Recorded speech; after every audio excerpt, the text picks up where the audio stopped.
Hello and welcome to food મંત્ર by Surabhi Vasa. આજે આપણે લાઈવ ઢોકળા બનાવવાના છે. વર્લ્ડ ફેમસ ખાટા ઢોકળા બનાવવાના છે અને આ ઢોકળા બધાને બહુ જ પસંદ આવે છે. અને આ ઢોકળાની ખાસિયત શું છે ખબર છે? આજે જે ઢોકળા આપણે બનાવવાના છે એ ઢોકળા આથા વગરના છે અને ફટાફટ ઇન્સ્ટન્ટ તૈયાર થઈ જાય છે. અને જ્યારે પણ આપણે ખાટા ઢોકળા ઘરે બનાવીએ ને ત્યારે શું થાય છે કે ગળામાં ડચુરો બાજે છે, ડ્રાય થઈ જાય છે અને સોફ્ટ નથી બનતા. આવા બહુ જ બધા પ્રોબ્લેમ આવતા હોય છે. પણ આજે જે ઢોકળા બનાવવાના છે એમાં એવા ઇન્ગ્રેડિયન્ટ્સનો ઉમેરો કરવાનો છે જેના કારણે તમારા ઢોકળા એકદમ સોફ્ટ બનશે અને મોઢામાં મૂકતા જ ઓગળી જાય ને એટલા પોચા બનવાના છે. તો ચાલો હવે આપણે શરૂ કરી દઈએ.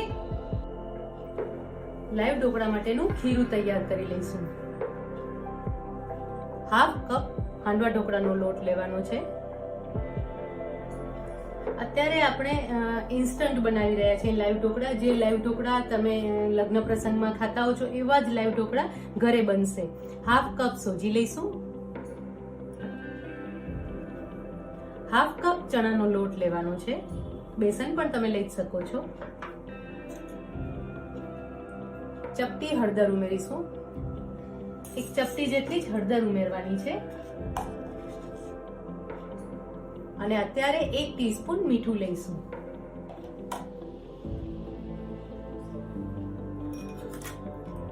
હાફ કપ છાશ લઈશું. થોડી ખટાશ પડતી છાશ લેવાની છે.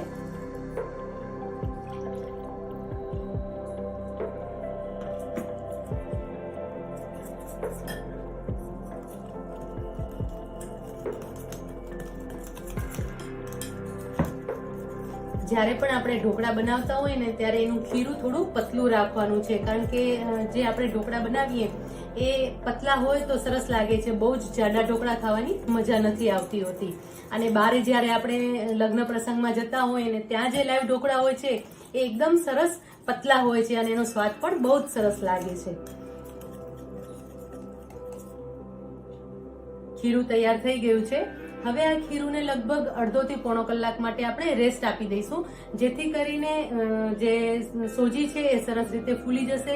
હાંડવા ઢોકળાનો લોટ ઉમેરેલો છે એ પણ સરસ રીતે અંદર મિક્સ થઈ જશે અને પછી આપણે મસ્ત મજાના ઢોકળા બનાવી લઈશું. તો હવે આ ખીરું જે છે એને આપણે રેસ્ટ આપી દઈશું. ખીરુંને આપણે રેસ્ટ આપી દીધો છે. હવે બાકીના ઇન્ગ્રેડિયન્ટ્સ આપણે ઉમેરી લઈશું. 1 ચમચી લીલા મરચા ઉમેરી લઈશું.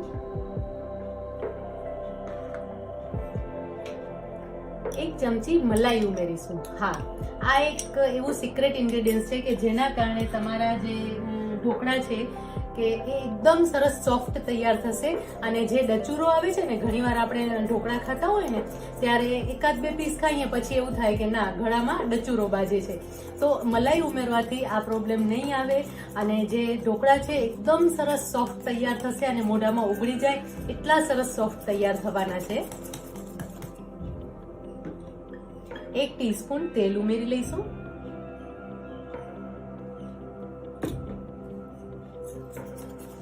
બરાબર મિક્સ કરી લેવાનું છે.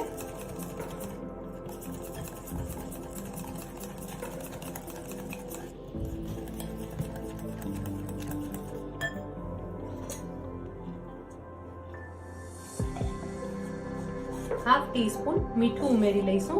આપણે પહેલા 1 ટીસ્પૂન મીઠું લીધું હતું અને હવે ઉપરથી બીજું હાફ ટીસ્પૂન મીઠું લઈ રહ્યા છીએ. જ્યારે પણ આપણે ઢોકળા બનાવતા હોય ને ત્યારે મીઠાનું પ્રમાણ થોડું વધારે રાખવાનું છે, કારણ કે જ્યારે આપણે બાફીએ છીએ ને ત્યારે એની અંદરનું જે મીઠું છે એ થોડું ઓછું થઈ જતું હોય છે અને ઘણી વખત ઢોકળા આપણે ફિક્કા લાગે છે, મોળા લાગે છે. એટલા માટે જો આ મિશ્રણ એકદમ સરસ રીતે મિક્સ થઈ ગયું છે.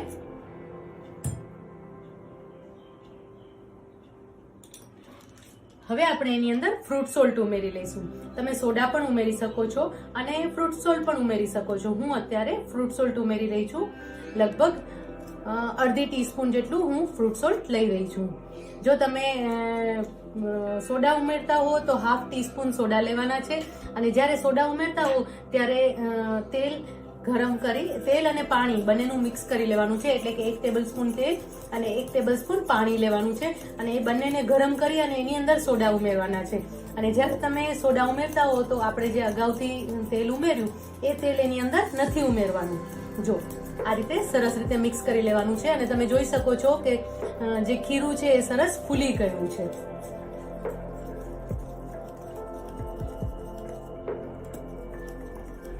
ખીરું સરસ તૈયાર થઈ ગયું છે. હવે એને આપણે થાળીમાં લઈ લેવાનું છે. હવે જે તૈયાર થયેલું ખીરું છે એ આપણે થાળીમાં લઈ લઈશું. થાળીને મેં પહેલેથી ગ્રીસ કરી લીધી છે અને જે સ્ટીમર છે એને પણ મેં ગરમ કરી લીધો છે, જેથી કરીને જે ઢોકળા છે એ તરત જ બફાવા લાગે. એટલે હવે આપણે એમાં ખીરું લઈ લઈશું અને તમે જોઈ શકો છો કે ખીરું છે એનો કલર એકદમ સરસ આવી ગયો છે. એનું કારણ છે કે આપણે એની અંદર હળદર ઉમેરી હતી અને ખાસ ધ્યાન રાખવાનું છે કે હળદર પહેલા જ ઉમેરવાની છે. જો હળદર તમે પછી ઉમેરશો ને તો સોડાને કારણે એનો કલર લાલ થઈ જશે. એટલે હળદર જે છે એ આપણે પહેલા જ્યારે ખીરું બનાવતા હોઈએ ત્યારે જ ઉમેરી લેવાની છે. જ્યારે એમાં સોડા કે ફ્રૂટ સોલ્ટ ઉમેરો ત્યારે હળદર નથી ઉમેરવાની. આ રીતે થાળીને સરસ રીતે ફેલાવી દેવાની છે થાળીમાં ખીરું. હવે ઉપરથી લાલ મરચું પાવડર છાંટી લઈશું.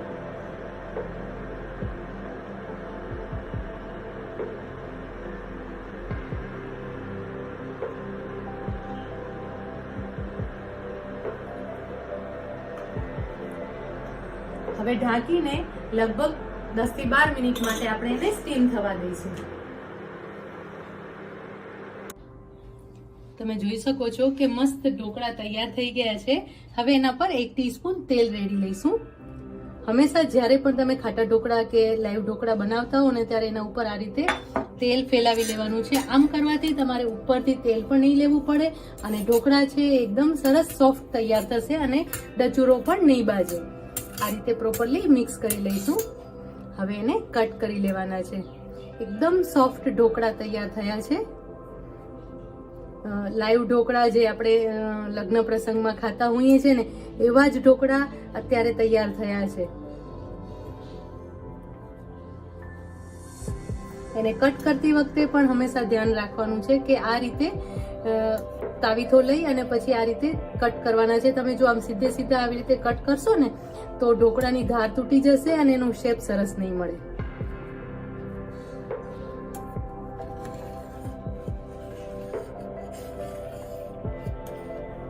દેખાય છે ને એકદમ સરસ સોફ્ટ ઢોકળા તૈયાર થયા છે અને જો કેટલી જાડી પડી છે ને બહુ જ સોફ્ટ તૈયાર થયા છે ઢોકળા. જો હું તમને તોડીને બતાવું, બહુ જ સોફ્ટ છે. હવે આ ઢોકળાને આપણે સર્વ કરી લઈએ.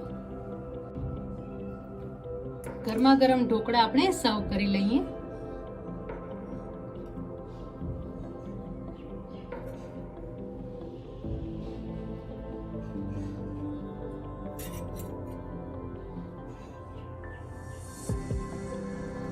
અત્યારે મેં મેથીના મસાલા સાથે એને સર્વ કર્યા છે. તમે એની ચટણી સાથે પણ સર્વ કરી શકો છો.